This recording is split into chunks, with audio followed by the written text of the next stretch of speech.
trumpet call to serve. Heed the trumpet call to worship. Heed the trumpet call. Heed the trumpet call to preach. Heed the trumpet call to give. Heed the trumpet call to worship. Heed the trumpet call. Heed the trumpet call to pray. Heed the trumpet call to serve. Heed the trumpet call to worship. Heed the trumpet call. Heed the trumpet call to give. Heed the trumpet call to preach. Heed the trumpet call to worship. Heed the trumpet call. Heed the trumpet call to pray. Heed the trumpet call to serve. Heed the trumpet call to worship. Heed the trumpet call. Heed the trumpet call to preach. Heed the trumpet call to give. Heed the trumpet call to worship. Heed the trumpet call.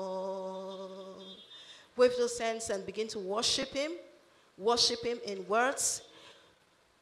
Worship him in the beauty of his holiness. Give him the worship that he deserves. This moment, just worship him. Say something beautiful to your Father. Tell him how you love him, how you appreciate him. Give him glory, give him praise. Just magnify his name.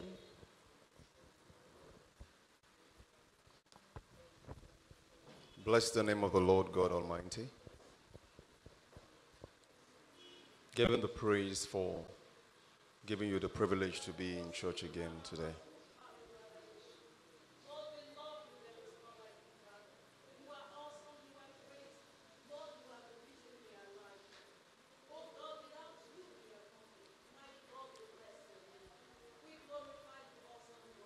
In the name of Jesus Christ. And so, Heavenly Father, we thank you because of today being an exceptional and a wonderful day. You have carved it out for us to come to your presence and that we might be blessed. Father, I pray that you would speak to your people today. Teach us words, give us understanding, fill our hearts with your knowledge, with your words, with your ways. Let everyone gathered in church today encounter a blessing that will be long-lasting, a blessing that will be eternal, in the name of Jesus Christ. Amen. And let the church say amen. Amen.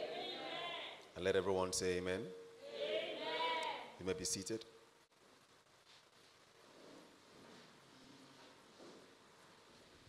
Today, we talk about rebuilding the ruins. And in respect to structural ruins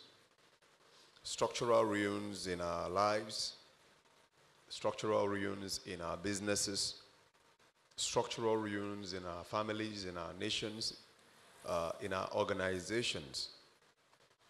I need reminders again, like I said before, that when something isn't working, it is of necessity that the people who constitute that unit do what they should do to make it work. Restructuring anything to work can never be an offense. It is intelligence. Whether it has to do with your marriage, your home, your academics, your studies, your business, the country, nations, restructuring something in a form that makes it work and effective is not what some persons might describe it to be division per se. It is intelligence. It is enhancement. Everything has purpose. And when something is not serving the purpose that it was designed and created and made for, that thing has to be revisited and has to be fixed and has to be made better. And so we look at rebuilding ruins in terms of restructuring things that were not working to make them work. I need you to embrace that as part of your growth. That even as an organization or as a people, you must always look at your structure and say, is this working? Is this effective? Is this how it should be? What should I do to make a difference? Husbands, wives, in terms of families, nuclear, extended, should all be able to look at and ask themselves questions that will enhance their structural formation so they could be better.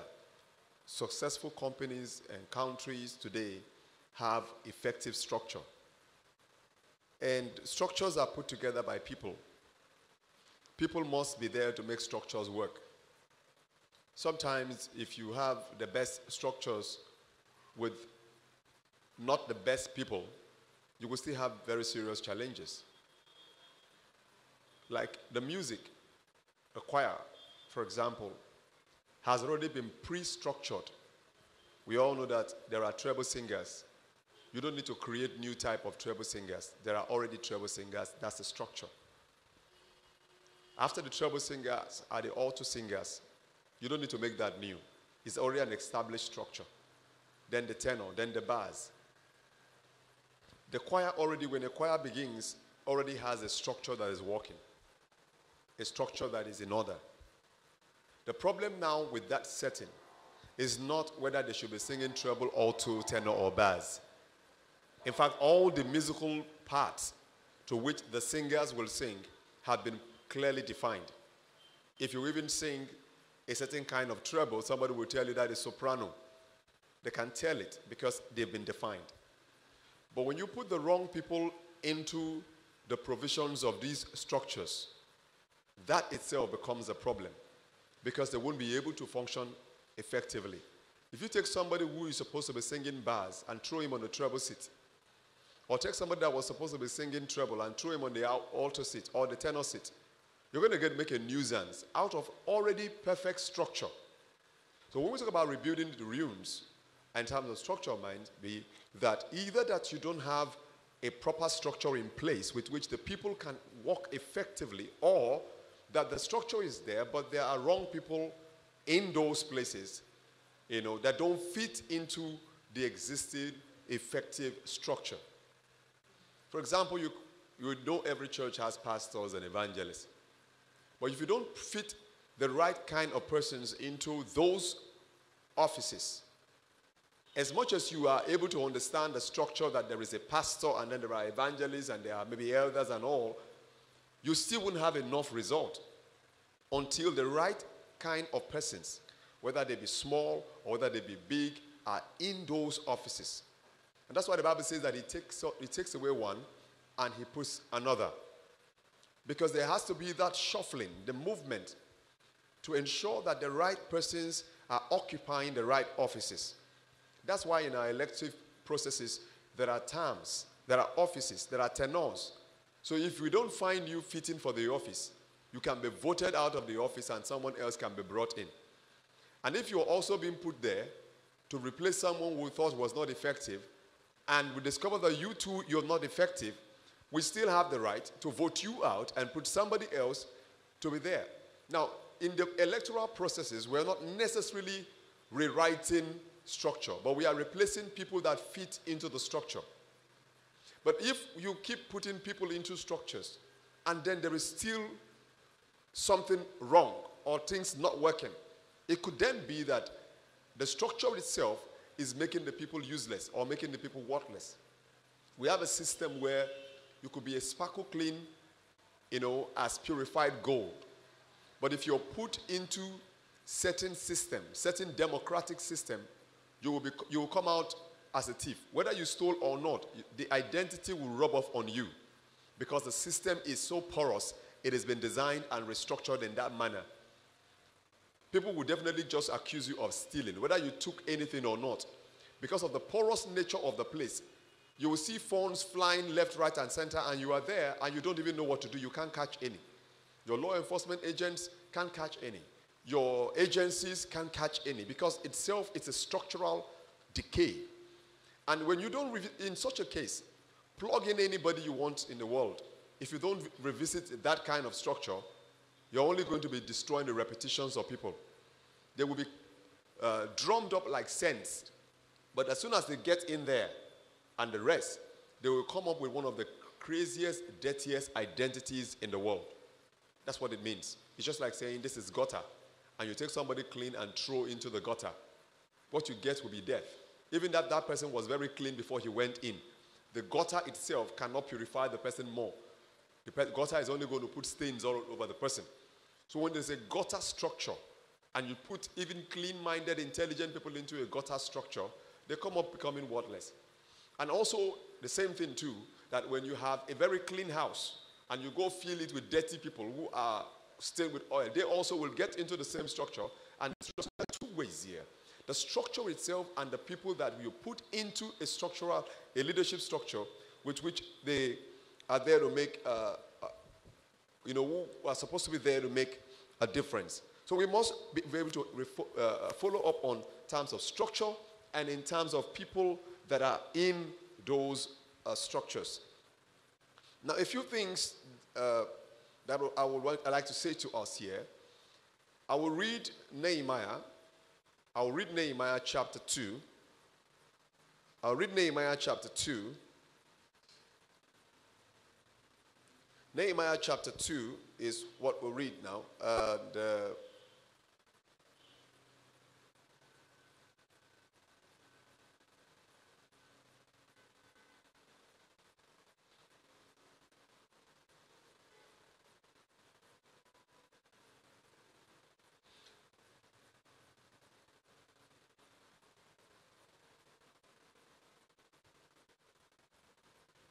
Nehemiah chapter 2. Let me read from verse 1.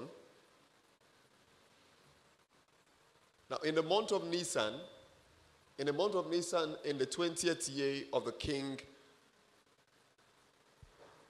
Artaxerxes, when wine was brought for him, I took the wine and gave it to the king. I had not been sad in his presence before. Prior to this time, I have not been sad in his presence before. Verse 2, so the king asked me, why does your face look so sad when you're not ill? This can be nothing but sadness of heart. I was very much afraid. I was very much afraid. I'm reading from the New International Version, so just go with me. Verse number 3. But I said to the king, may the king live forever.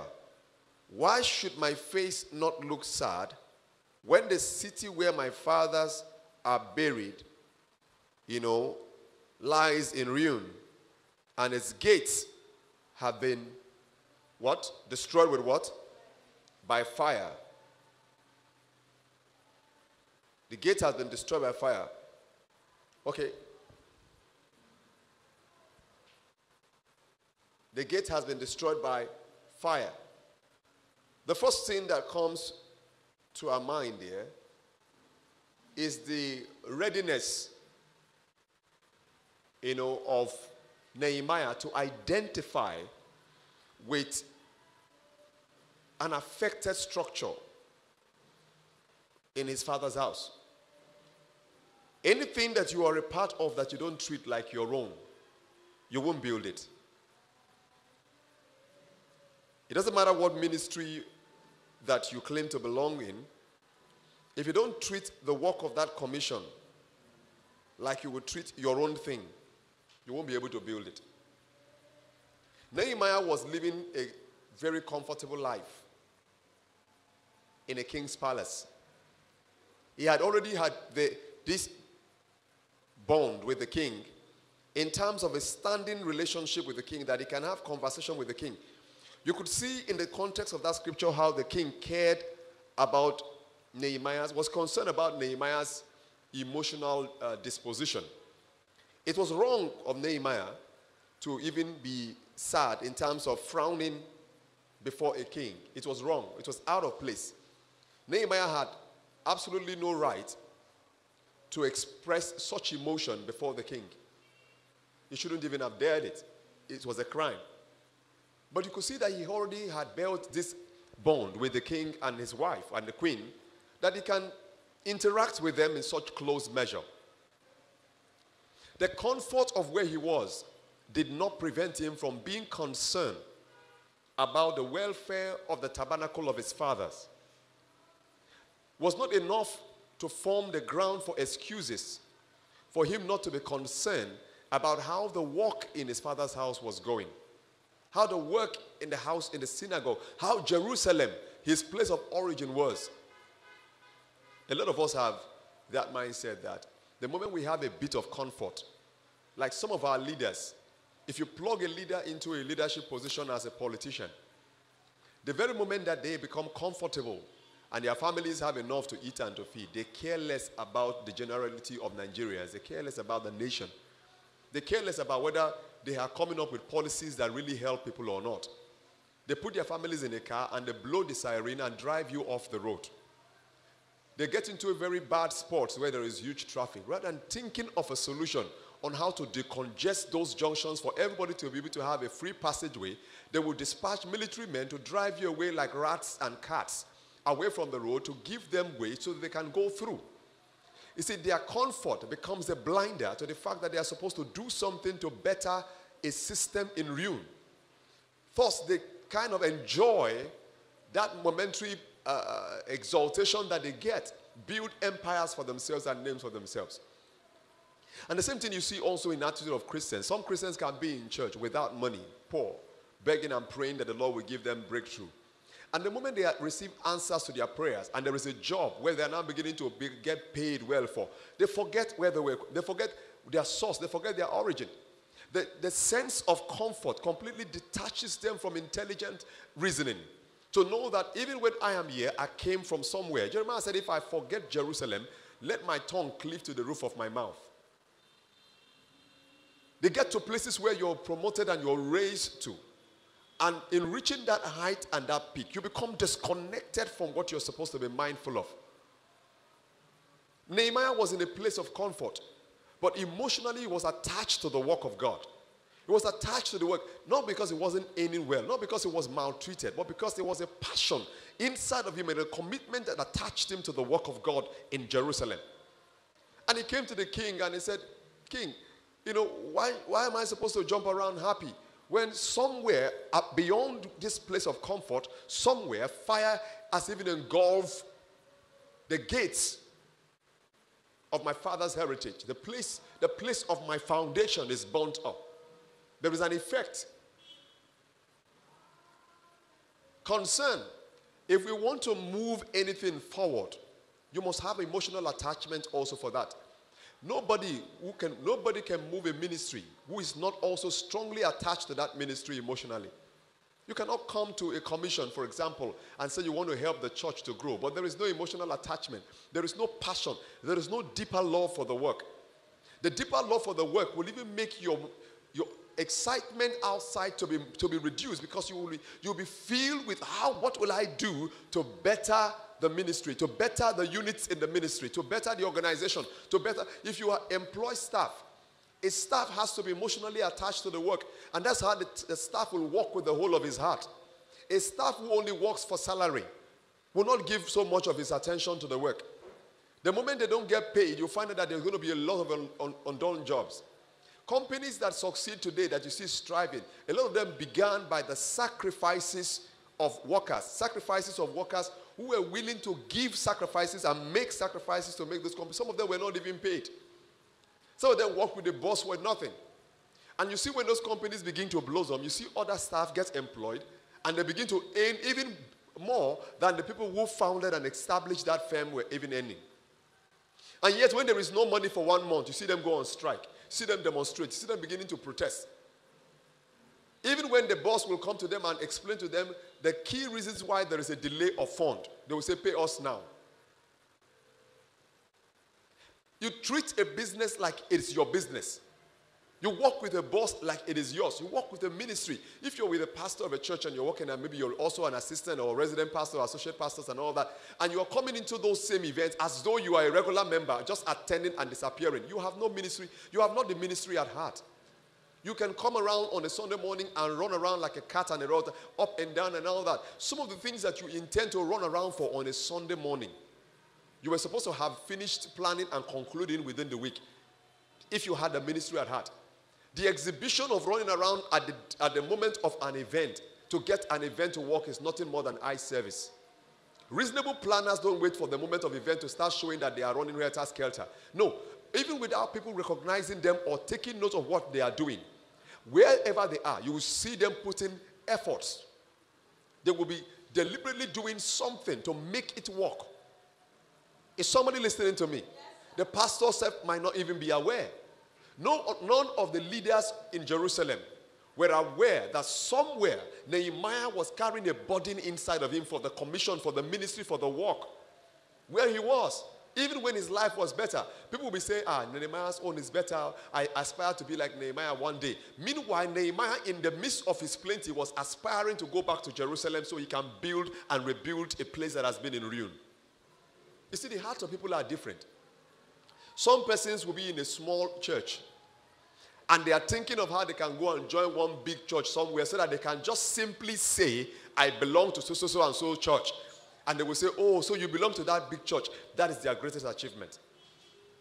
The foundation of their Christian lives came from a small church, from a regular small pastor that even nurtured and raised them. But they will not care about that. They will care about identifying with something big and so quickly forget their base. Meanwhile, to make that church that they are running to, people worked effectively to bring that church to that standard. That church did not begin as a big church. It also began with small number of people. It also began with least amount of funds. It also began with least amount of events. It also began sometimes with a hired hall. How did it get there? It got there because the people who were within that setting dedicated their time to building it, to making sure that the structure that is put in place is a working structure, to also ensure that the people that they fit into those structures are also making the most of their provision, their place in that structure to make it work. And that is why it is a success. And because you're now abandoning your own line of responsibility and you're running to those places to go and identify with successes that were made possible by someone else. It's not a proof of leadership in you. It's just an indication that you are a born follower, and a follower is all you can ever be. A true leader, you will look, and if you see a success somewhere, you'll be inspired and say, if it can happen there, I can make it happen here. Nehemiah can say, if there could be good life in the palace, there can be a good life in Jerusalem.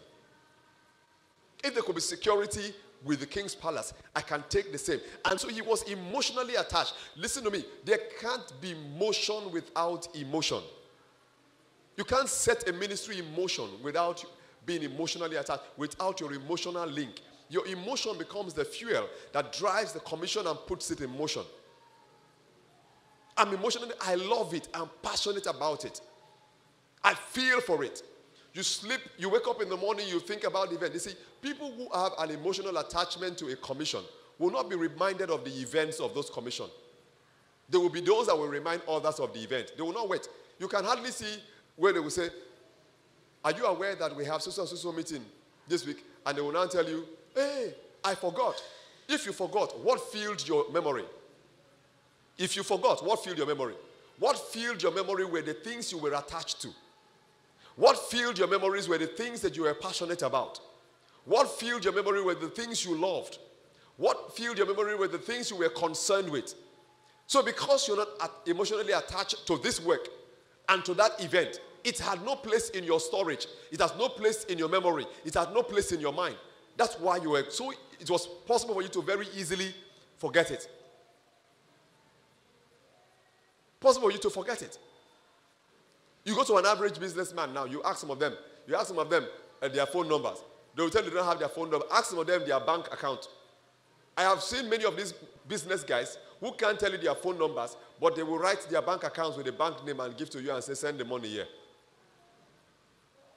When he asked them, how about your number? Let me write your number down. He said, I know Quran for head. Man, I'll flash you. It is what is of greatest importance to them that they put in their memory. Somebody cannot be reminding you as a Christian when it is time for church. A true believer who is born again will be waiting for an SMS from the church to know when there is an event. That's a backslider.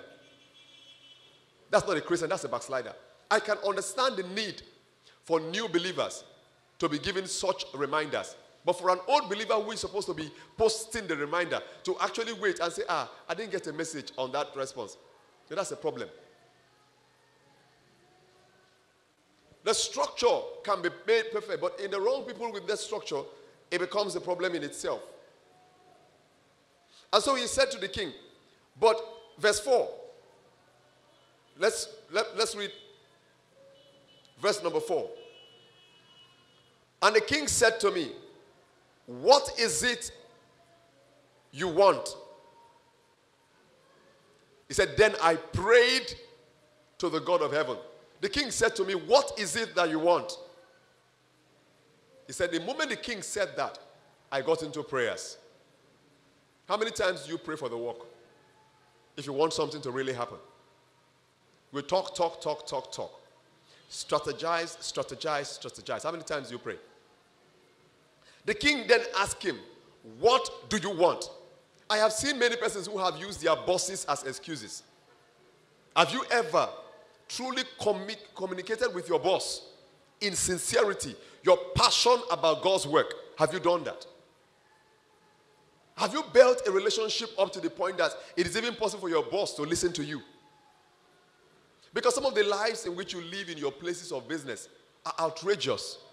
With such a life, you can't even obtain permission to go and urinate. How much more having the courage to tell your boss that, sir, please, I want to plead. I have to be going to workers' meeting on a Saturday by this time to this time. I will make up for whatever I can't do. Maybe when I come after the workers' meeting or within the week. It takes a working relationship between you and your boss for that kind of a boss to say, yes, no problem, because he knows your effectiveness. He knows you can do something. But if you're somebody who are in the office and you're lazy in that office from Monday to Friday, you can't even deliver on a simple task. Every time they ask you, what is the job? The job that was given to you to do, you say, I'm working on it. If you meet these people who always tell you, I am working on it, they are doing nothing. Anybody who is working on something will tell you the percentage of progress he has made. We say, the work was given to you. How far is it now? You say, I'm almost 60% complete. I'm 80% complete. No, in the next 5 minutes, I'll be through. I'll be through with it by the end of today. But when you meet the lazy ones who are not really doing something effectively on it, they will tell you, I am what? I am working on it. And every day your boss gets, I am working on it. Monday, I am working on it. Tuesday, I am working on it. Wednesday, I am working on it. Thursday, I am working on it. Friday, on Wednesday, where were you? I went to church, sir. Did you finish the job you were given to do? No. So what is the stage? I am working on it. On Friday again, I am working on it. Then your boss comes to you and tells you, we need this work this week. It has to be completed this week. Imagine you now going to the same person to tell him, I want to go to workers' meeting on Saturday. Your boss will look you in the face and say, work on it. Go to the job I gave to you and do what? And work on it. But if you are able to create results that makes even him happy, and you tell him, I can complete this on Monday. Let me take Saturday and go, and make some plans ahead because I'm also a worker in church. Don't you know that a lot of other churches and ministries also have workers' meetings on Saturdays? And the people who attend those workers' meetings are also workers in different companies and firms. How do they get to have the permit to go to the workers' meeting? How do they get the permit? If you're not effective and efficient, how will you do that? There are people sitting in this place right now that if we set a meeting for even a Wednesday, if we set a meeting for Tuesday, or we set a meeting for Thursday, they will be present. You think they don't have bosses? No, they don't just grab their bags, get up, and go away. No, they go to their bosses and they say, sir, please, there is an event on so date next week. And this is the bill. And I'm a worker, and I would need to be here. Sir, is there anything else I can do ahead of time so I can get a free time at this period. An intelligent and have a good working staff. The boss will look at it and say, what do you want? Say, sir, I just need 3 hours. 3 hours in the morning just to attend the conference and come back. Because you're already intelligent. Your boss knows that wherever it is that you go to that gives you that intelligence, he will encourage you to go there the more. But if you're exhibiting stupidity and foolishness in the office, and you now tell your boss, I want to go to the conference, the first thing that comes to his mind is this the conference that destroys your mentality? You sure it's not these people that are, no, you don't go, you won't go there. Behavior-wise, there is nothing encouraging. Intelligence-wise, there's nothing encouraging. In terms of passion, there's nothing encouraging. You're full of excuses, you're full of reasons why things are not done. And so when you become the wrong kind of person and put into a structure that should work, it becomes a problem in itself. And this is the reason why people need to be taken out. The few things in which I posted, I want to put them out, for you. But I would rather want to dwell with the text of the scripture here first of all. And so you look at that. So let's just go through. In verse number 5. And I answered the king, if it pleases the king, if your servant has found favor in your sight. If your servant has found favor what? In his what? In his sight. Let him send me to the city in Judah where my fathers are buried so that I can rebuild it. He is demanding to go take a responsibility. Leadership comes with responsibility. Our political leaders go to campaign, to be voted for so they can have jobs to make money. We treat politics as a job. Politics is a call to service. It's you taking responsibility to serve the nation, to make better life. Politics is not supposed to be a job. You're not going to come out and say, I'm a politician. And you now treat it as though it is your occupation. You should have other jobs. The president of the United States today, Donald Trump, is a businessman. Intelligent persons, what we do today in Nigeria is that we have people who have lined themselves up as politicians waiting for their turn to take over power. And so each time they get to their turn, it is now their turn to eat. It is now their turn to steal. It is now their turn to hijack. It is now their turn to take. That becomes a major crisis point for the nation. That as soon as people get into those places, they just want to take. I don't think politics should be considered as a full-blown job, like a full-time job of any individual. Because I, as a pastor, if I do have a need, a drive to go provide service for my local community in terms of an office, and I find that I have a leading to do something and fix a problem, I can choose to go there and still be who I am. Do you understand what I'm saying? We must get to that point where you begin to see service. Nehemiah says, listen, I want to go back and rebuild Judah. I want to go there to my father. I want to go and carry out a rebuilding. Send me. Send me. If we want to build, take this commission for an example. Let me say this to you. Let me say this to you openly. If we want to build this commission, you cannot build this commission with people who cannot come to have responsibility to build the units in the commission. What you see happen in many Christian organizations that makes them fail is that the Christian organizations themselves are plagued by people who have used their businesses as excuse for not doing anything in the mission.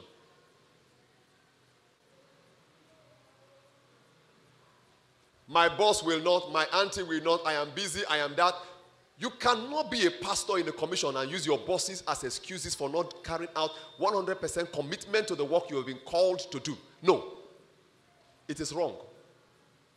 You cannot. You cannot, as an evangelist, continue to use. You see, can imagine some people will even get to the point where they have to use their landlord as excuse. Why were you not in the church? I was with my landlord. Doing what on a Sunday morning? When you respect your time, people will respect it. When you yourself, you respect your time, people will respect it. I am going to so event. I am going to so place. I have so responsibility. Your friends will pull aside and allow you to go and focus. But you are someone who is so easily distracted. They will continue to distract you with irrelevancies. If you get into an office or into a place, set some level of standards. I told some persons when I was preaching a meeting, I said, listen, if you don't have standards, you can't stand out. For you to stand out, you must have standards. You get to a place, when we were running Youth Quake Workforce, we were running Youth Quake Workforce on a Monday. The secretary, for example, was working in ELF. He was working in ELF. It used to come to the point where it is time for service. His boss, fellowship, this is an interdenominational fellowship. 4 p.m., 5 p.m., his own boss will come to him in the office and say, it's almost time for your fellowship, and you're not going. Before office officially closes, he came and said it was so defined. He will do his work well. Within the period of the week, he will do his work very well. And has made the boss know, I am busy every Monday. It comes to the point, I'm telling you that, it comes to the point where his boss, he said, I almost forgot today, my boss reminded me. I said, oh, so your boss now, he said, my boss is the one that reminds me now. Every time it comes to a Monday, his boss will say, it's a Monday. Are you looking at the time? I know how many times in which I would be dialoguing with my clients. My client who even pays me well, my highest paying client will call on phone and says, Steward, there's something we need you to come and do right now, and the rest. And while he's talking, we'll now say, today is Monday. Okay, can you make it very early tomorrow morning? On his own, by default. Because he knows the next response will be, sir, it's a Monday. Throughout the period that I was with you, there was no time in which there was a scheduled event or appointment on a Monday. Every one of them, the moment they call, they will just say, oh, it's a Monday. Can we schedule for? They will plan, they will just know. Someone will say, I want to book a flight for you to come over to Lagos. And the rest, what date? I know you are not free on Monday. It's in their default sentences and statements. Even up to this time that I'm not even doing youth break for me. Sometimes when I'm in Lagos, it gets to a particular point, you will see the consciousness. It's Monday. Oh, it's Sunday now. And yet you will see believers. When you get into a system, you cannot interact with the system to know and communicate to the boss to say there is a responsibility somewhere which is attached to my call. Even when I'm providing services here, I have also a calling. And then you want to become a leader to fit into leadership position, and you have gone to set a standard that has demeaned your call, demeaned the place of your responsibility. If you are put into a structure, even when that structure works, you will kill it. Because others will begin to borrow leave from that attitude. Oh, A is not there. Some of them don't even know why you're not there. Some of them have not even interacted why you're not there. They will just come, for example, and expect to meet Pastor Abe, Evangelist B, worker this. And when they realize it, most of the pastors and the workers might not be around and there are some persons who come to church and they will be more comfortable, not because they have seen pastor, but because they have seen you. Are you not aware? There are people who come to church and they are a lot comfortable to sit in service because you are there. Yes. Everybody doesn't sit in church because of pastor. You're not aware that? Everybody does not sit in church because of who? Because of pastor. Some persons come to service this morning because you called them. Some persons came to service this morning because you followed them up.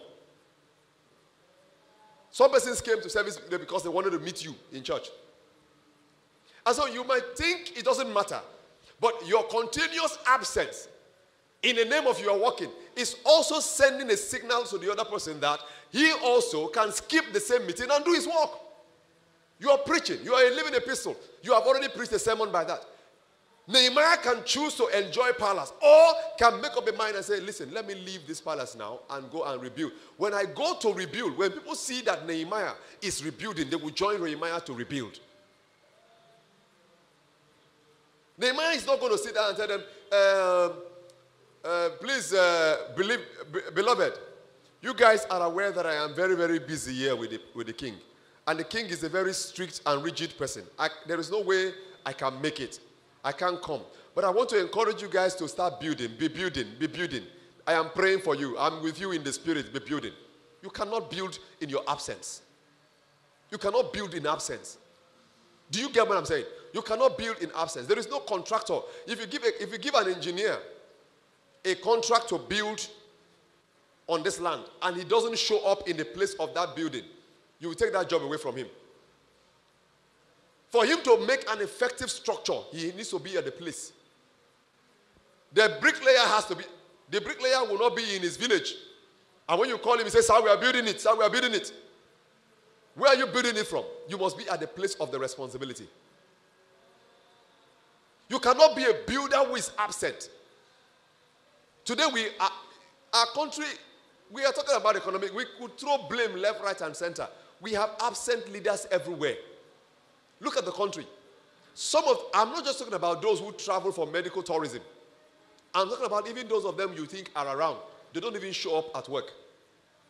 Some of them are probably playing golf somewhere. They are not even in their offices. They are the big guys. They'll just come up on the rest and look at everybody's face in the office and then they move. Sometimes their appearance in those offices is once in a week. Nobody checks on them, nothing. They are lords and masters. When they want to do you a show, they now carry a big entourage and go and inspect a project. A project that was going on in your absence. When it's almost complete, you're coming to inspect and start pointing hand on TV. Pointing hand when the contractor has done rubbish. Because there was none of your people that were even present to monitor. The civil service in Nigeria today is plagued by the same problem. People don't even go to their work. They are not sick. They don't have any deformity. They don't have any issue. They just know that they can make a very good excuse. And it will be accepted. By and large, a lot of the civil service offices are empty. Because the country is structured in such a way that oil money will come and everybody will be paid from oil money. Why do the civil service have to work? Why does anybody need to work? That's why we are marking time in the country today for oil prices to go up. That's all the drama. Nothing tangible has been done. The country is marking time for oil prices to go up so that they can have enough money now to share, pay this, and then begin to say, we can now do projects. Listen to some of them. What is the biggest excuse or reason they have been given? Oil prices are down.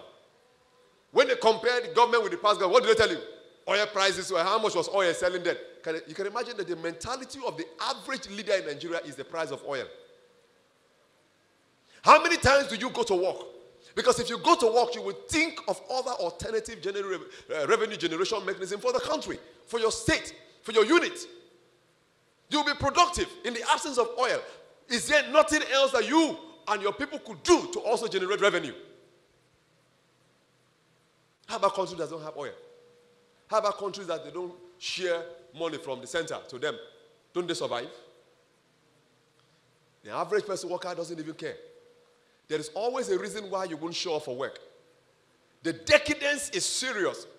And I'm saying it's the same way. The same way a father wants to build a home and is never present with the family.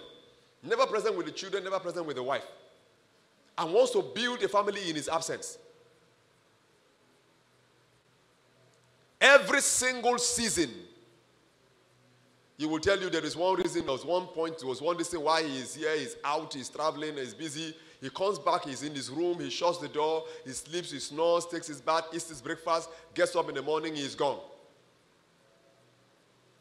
And he wants to build a home. Tomorrow when the children turn to whatever they turn into, he starts saying, this cannot be my child.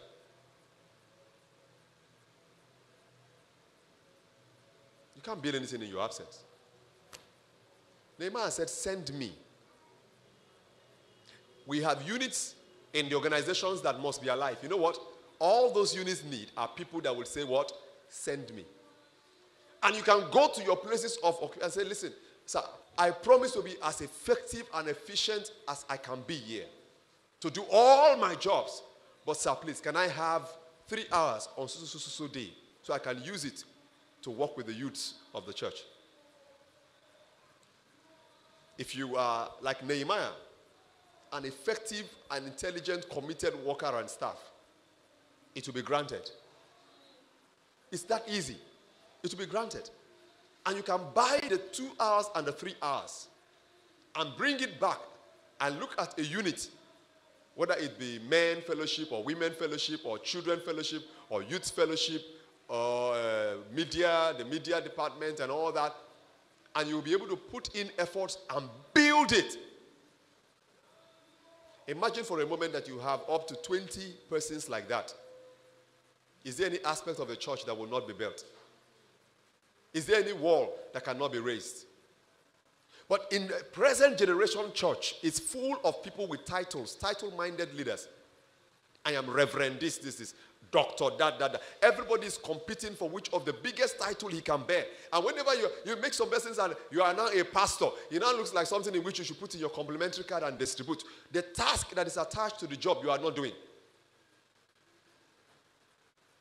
If I am a pastor in the commission, I will go to my office and tell them I am a pastor in the commission. I must let them know that I am a pastor in the commission. I have other responsibilities too. I must comport myself as a pastor even within that office. So that people living within the office will know that this is a pastor in the office. Haven't you gone to offices where pastors are working as staff and the boss knows that this is the pastor? Sometimes even the boss itself will need something to pray about. We'll come to a staff and say, "Man, welcome. There's something we need to pray about. I need to pray with me concerning this." And the person is the staff. Because the person also, aside being a staff, also has presented himself as what? His calling is of value. Think for a moment that pastor has that prayer with that boss and the answer comes. How do you think he will be treated? Can that pastor go to the boss and say, "Sir, we have a revival meeting this week in church. And as a pastor, I will need to be there." He's working. He's a staff. You think there are no pastors that are staffs? There are lots of pastors that are staffs. Forget all the stories you're getting on social media and all that, and they seem to act like they know everybody. How many nights I haven't slept because of work? I have to sleep during the daytime. I'll be pitching. I pinch sleep. I just completed a huge task last week. The app I'm using now for the presentation and the rest, I am the one building it. Which I'm using right now. I'm the one building it. And I've been building it several nights. Forget the idea that they think that pastors don't work. If at that point in time there's an answer and that pastor goes to say, "Please, I need 1 week for a program," will the boss say no? But if he's in the office, he comes late. If you want to, before you say anything to him, you say, "Don't talk to me like you're talking to a man of God." How does that show his person in the office? We didn't take, because he's a man of God, go to take somebody and say, "I saw a Coke in the fridge and I drank it." So, "Why did you drink my Coke? Now I wanted to use it in the afternoon." The man of God has taken the Coke. Just believe God, more Cokes will come. If he behaves like that in the office, will anybody take him serious? At the end of the day, people in the office will be telling him, "Come, that the pastor, they come, carry that food, keep, go carry him." You degrade, because he basically degrades the office. Arrival at work, dressing, everything about him is completely disorganized. And the messenger goes to the boss and says, Sir, I won't be coming to work next week." You can imagine the arrogance in the statement. "I won't be coming to work next week." You are being paid monthly salary by the same person. Why? Because you're a clergyman. That is where you allow titles and offices get into your head. It begins to remold your mentality. If you behave well, like Nehemiah did here, Nehemiah chapter 2, he said, "King, send me." And let's just read that. I'm pushing out just verses today.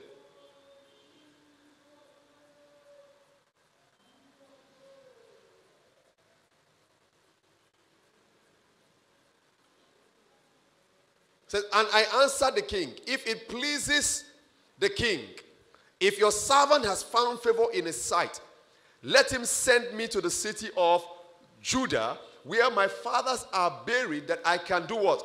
That I can rebuild it." Let him send me. Then the king, with the queen sitting beside him, asked me, how long will your journey take? And when will you get back? It pleased the king to send me, so I set a time. You know, I didn't abuse the privilege. The king said, okay, you are obtaining permission for so and so period. When will you come back? Say, thank you, so you can grant me. Okay, sir, let it be within this time and this time. You could see when people respect themselves and they are matured. You could see the maturity in the discussion. I set a time. I set a time.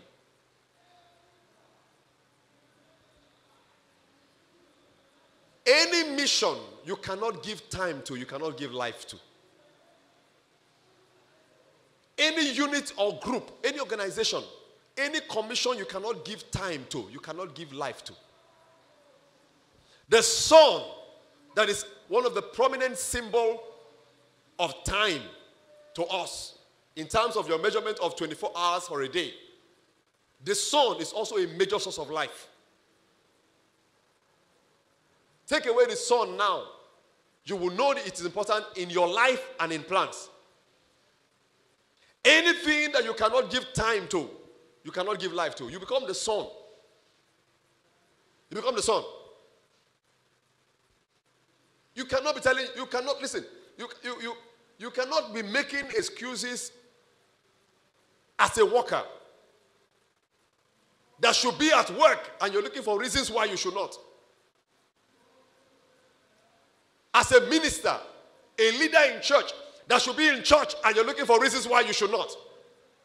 You're present everywhere else. On social media, you're present on the streets, you're present in all. But you cannot give time. If you cannot give time, listen, if you cannot give time to family, you cannot give life to family. There's a process of time. Elisha said, according to the time of life, you will embrace the son. If you cannot give time, you cannot give life. It's called the time of life. According to the time of life.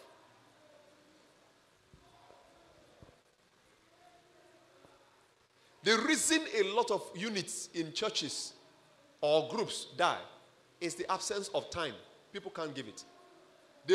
I have told you that people need to differentiate between loving an organization, right, and being committed to the organization.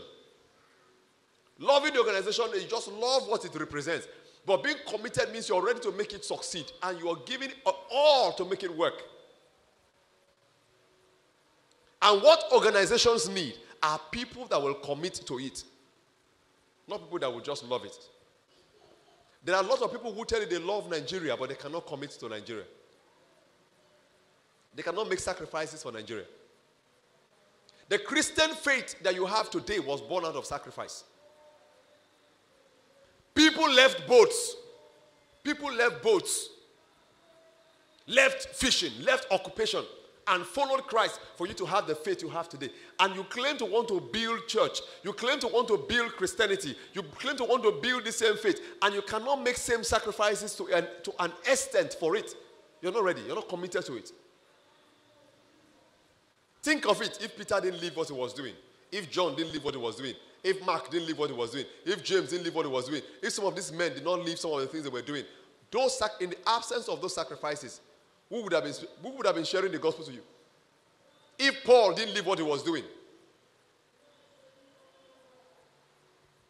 And that is the reason why in the picking of leaders, in the identifying of leaders, church leaders, you must be able to make criteria that are core criteria.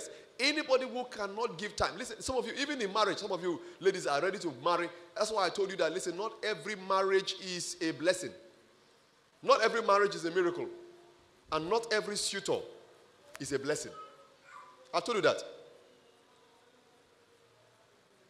If you end up in a marriage where the couples cannot give time to themselves, it's a problem.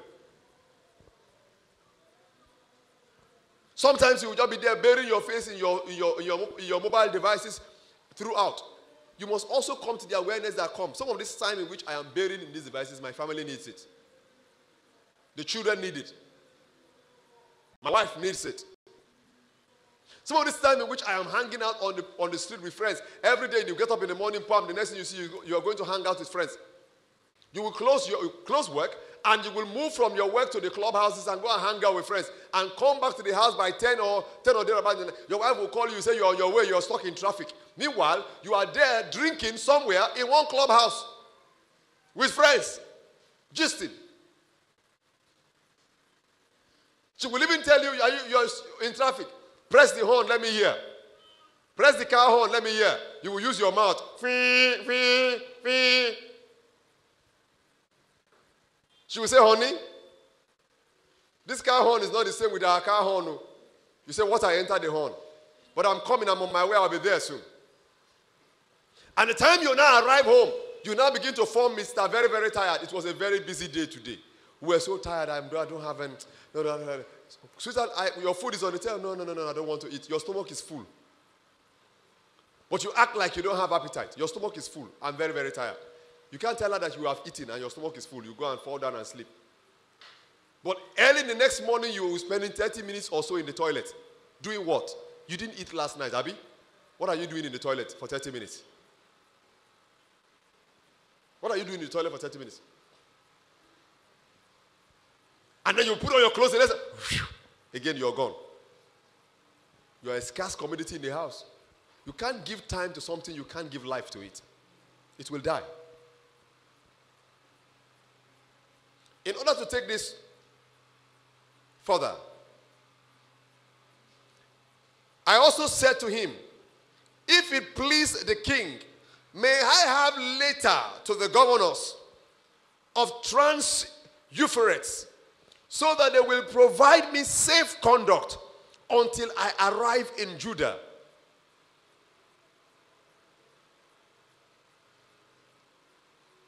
And may I have a letter to Asaph, keeper of the king's forest, so he will give me timber. Praise God. So he will give me what? Timber. To make beams for the gates of the citadel by the temple, and for the city wall, and for the residence I will occupy. For even the pastor's house, or minister's residence, or whatever. For the house he will occupy. And because the gracious hand of my God was upon me, the king granted me my request. So I went to the governors of Trans-Euphrates and gave them the king's letters. And the king had also sent army officers and cavalry with me. Every true leader in a commission brings support to the commission. They don't take support away. Hear me? In the formation of the new leadership base, hear me? A true leader, listen, rather than coming to tell us, my boss does not allow me to come to church meeting. The problem is you. Your problem is not your boss. The problem is you. The problem is not your boss. If there is a better relationship between you and your boss, in terms of decent relationship, respectable relationship, your boss will even send support to your work. What is he doing? In the commission, what Nehemiah wants to build, Nehemiah is coming to bring support. You see, that's the reason we said to some person, I said some time ago that we disbanded some of the groups and placed a restriction on some. Because I ask you, if you are a leader in the commission, you will bring into the commission. You will grow. Our country, for example, we spend a lot of resources growing other people's economy. We don't bring the same medical equipment into this country to grow Nigeria economy. We rather go and grow other people's economy. We go and grow their schools, grow their Medicare, increase their taxes.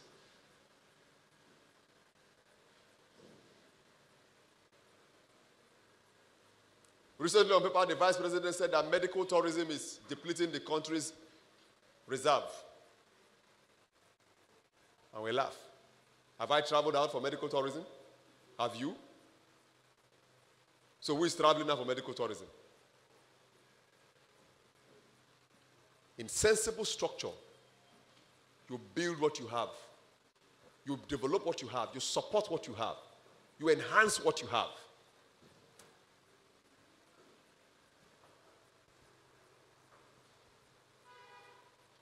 Nehemiah could have used his boss as an excuse to not do the right thing.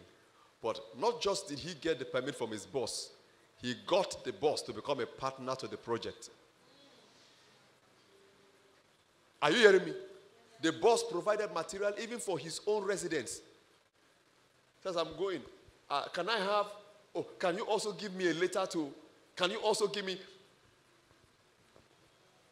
if you have a powerful vision and dream, with an effective relationship with your boss, he can give you a check. Well, some of you, I don't know how you do in your office. I don't know how you operate in your office. I have run offices with staff before as a pastor, right? Pastor. That some workers have come to me and say, sir, I want to close and run to church. And I say, sit down there. In all honesty, I says, sit down there, you're going nowhere until you complete that job. 8 a.m., you are on a staff neck to get something done. The staff is doing nothing. I will do it, I will do it, I will do it. There is still time. 10, you return.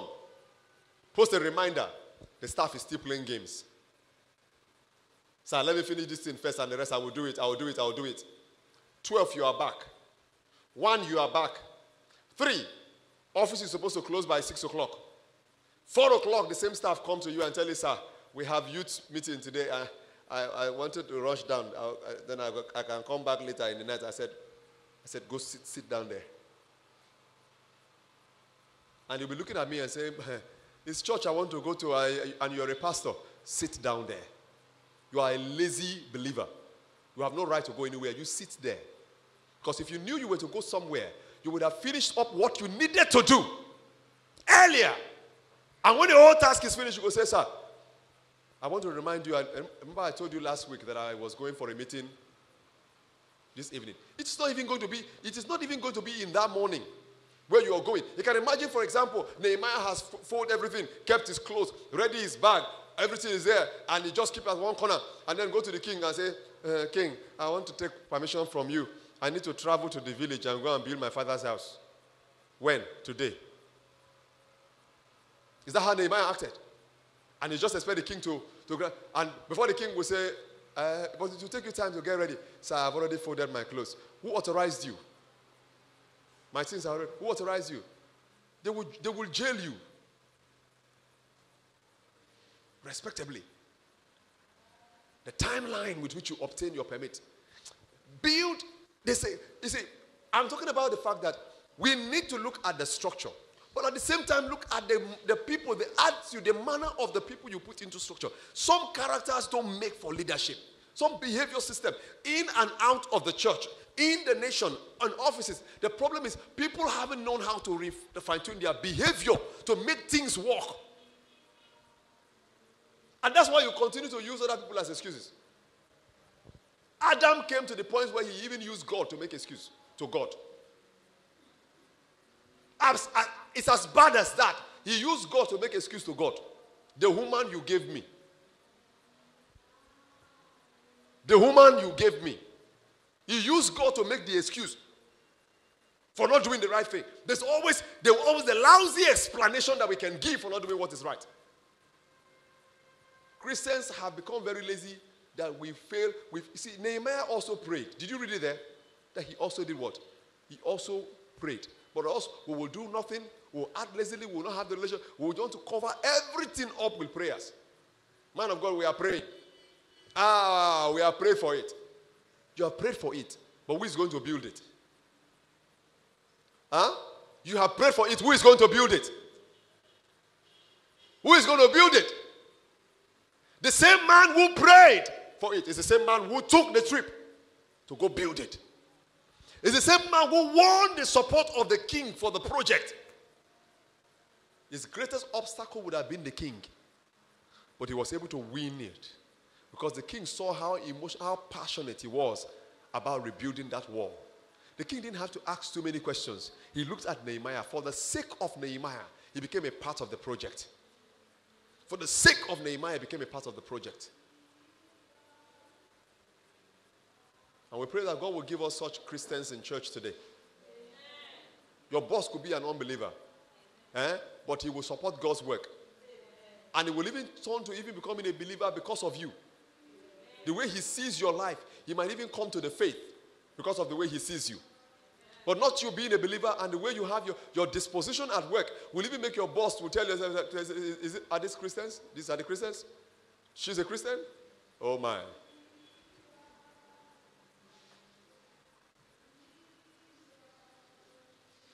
So you tell everybody you can tell. You know that. If you have to be a leader, you go to where you are and define your standards. Define your stance. Define your call. Let it be made clear. Let it be made known. You must give yourself to your task. This is the first part of this talk today. And the things I want to summarize and leave with you is this. Number one. No motion without emotion. If you want something to move, connect with it emotionally. If you want your family to progress, connect with it emotionally. Show affection, be attached to it. Connect with it. If you want something to progress, connect with it. In the absence of good emotion, you won't have motion. You want a relationship to work, and the young man is not emotionally connected to you. You want a relationship to work. The lady is not emotionally connected to you. You want something to be built. The workers are not emotionally connected to the job. They can't wake up in the morning and say, I am late, and feel it. They could be late and they don't care. Emotional detachment. In the absence of real emotion, there is not likely to be emotion. Are you hearing what I'm trying to say? Are you hearing what I'm trying to say?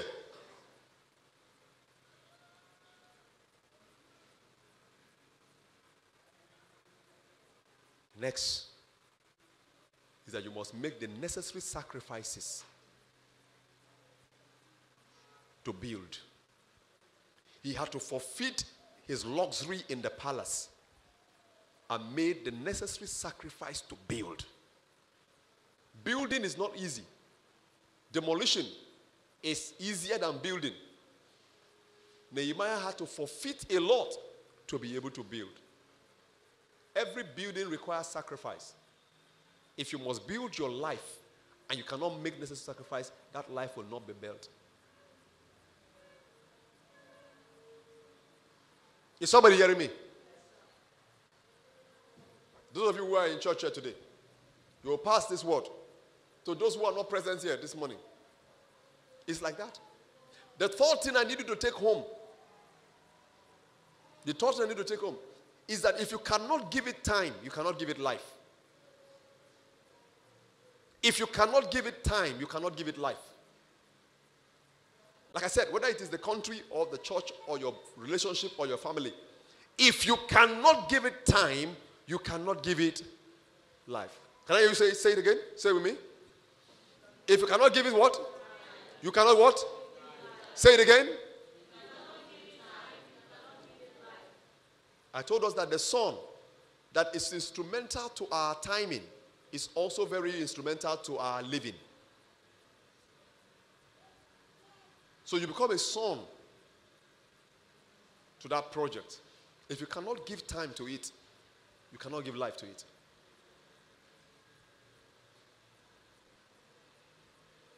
And I also have told you, you need to win support. You don't snatch, you don't steal support. You don't come to an organization within the group and take people out when you cannot bring people in. You don't do that. It's a crime. It's an offense.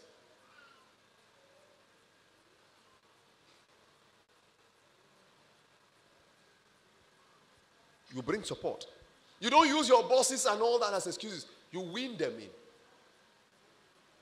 You can turn them to partners of the project. Do you hear me? Nehemiah turned a pagan king to a partner of a Jewish project. A man whose position he was supposed to be taking taxes from them. Are you hearing me? A man who could send letters to governors to instruct them on trees and materials that they can release. That man is supposed to be taking taxes from these people, not releasing materials for building for them.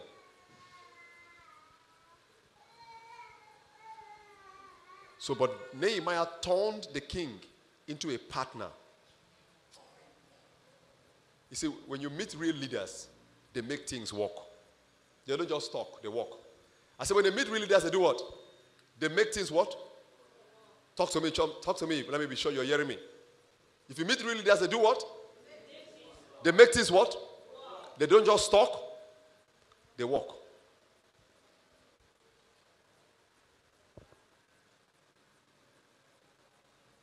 Out of the midst of God's people, God will raise real leaders.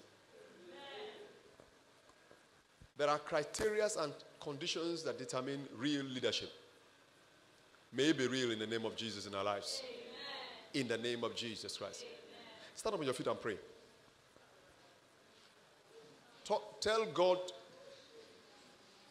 this morning that you need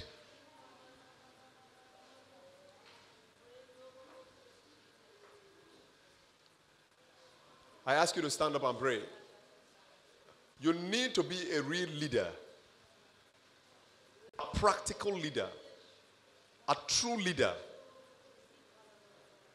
a leader in the body, a leader in the church, a leader in the nation, leader in your home. And like Nehemiah, you will be a builder. You will not be comfortable with ruins. When there are ruins, you will not just smile and pretend like it doesn't matter. You will do something about it. When there is a decay, you fix the decay. You fix the decay.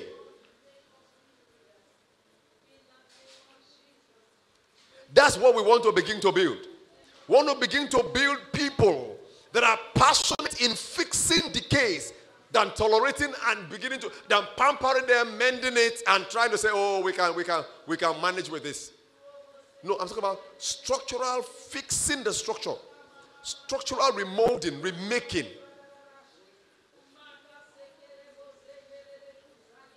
And for this commission to pray. You love the commission, but you must be committed to this project and to its task. Loving it is not enough. If you have an emotional attachment to it, then stir up emotion. Let it create motion. Let it create motion.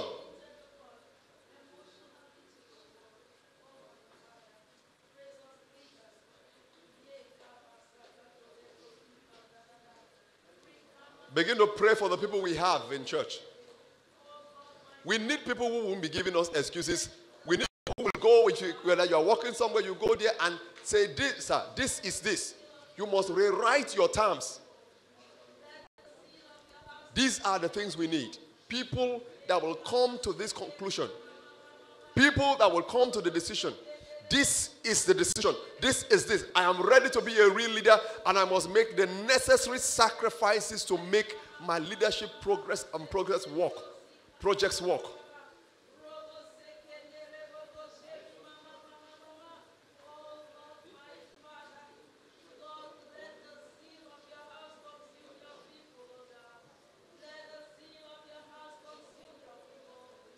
Nehemiah could turn a king to a partner.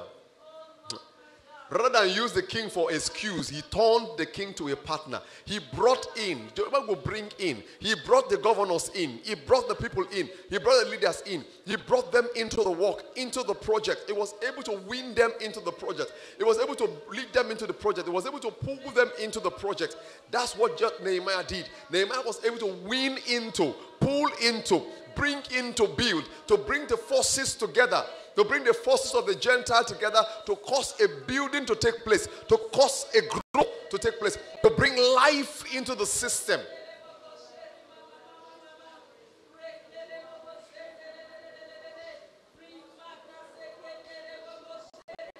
When the king said, what do you want me to do? Nehemiah prayed. We need to pray. Because we're looking for people. God, we're looking for people that will be real leaders that will give life to every organ, life to every unit, life to every section. Even if there be 5 or 10 persons. You know when God said to Abraham, if I find 5, I won't destroy Sodom and Gomorrah. Because 5 intelligent, committed, decent, truly believing people can save a nation, can save a mission, can save a commission.